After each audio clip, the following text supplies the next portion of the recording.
একটি খুলির কাপ, রূপার প্রান্তে খোদাই করা এক ব্রিটিশ নাম। আর সেই খুলি এক অজানা নারীর, যার পরিচয় ইতিহাসের পাতায় নেই। শুধু জানা যায় তিনি দাস ছিলেন ক্যারিবীয় অঞ্চলে, হয়তো বন্দী, হয়তো মৃত। আর তার খুলি পরিণত হয়েছিল অক্সফোর্ড বিশ্ববিদ্যালয়ের এক গর্বিত পানপাত্রে। অক্সফোর্ড বিশ্ববিদ্যালয়ের ঐতিহ্যবাহী ডাইনিং হলে শতাব্দীর পর শতাব্দী ধরে এক পাত্রে গর্ব করে পান করা হয়েছে বিভিন্ন ধরনের পানীয়। কিন্তু সেটি কোনো সাধারণ কাপ নয়, ছিল মানুষের খুলির তৈরি, রূপা বাঁধানো এক ভয়ঙ্কর নিদর্শন।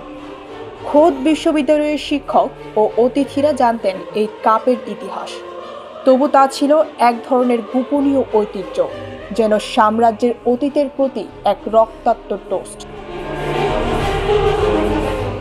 অধ্যাপক ড্যান হিক্স এই কাপের পেছনের ভয়াবহ ইতিহাস উন্মোচন করে বলেন, এটি কোনো নিদর্শন নয়, বরং ঔপনিবেশিক সহিংসতার এক জীবন্ত দলিল, যার খুলির উপর ভিত্তি করে এই কাপ বানানো হয়েছে। তার নাম জানা যায়নি, শুধু জানা গেছে তিনি ছিলেন এক ক্যারিবীয় নারী, দাসত্বের শিকার, ইতিহাস থেকে মুছে ফেলা এক আত্মা।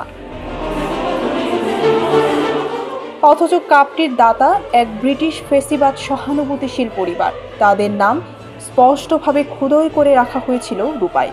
এই কাপটি যেন এক প্রতীক, যেখানে ক্ষমতাধরেরা ইতিহাস লিখে আর নিপীড়িতরা হয়ে ওঠে নিঃশব্দ পাত্র। এখন কাপটি গোপনে সংরক্ষিত একার ভাই।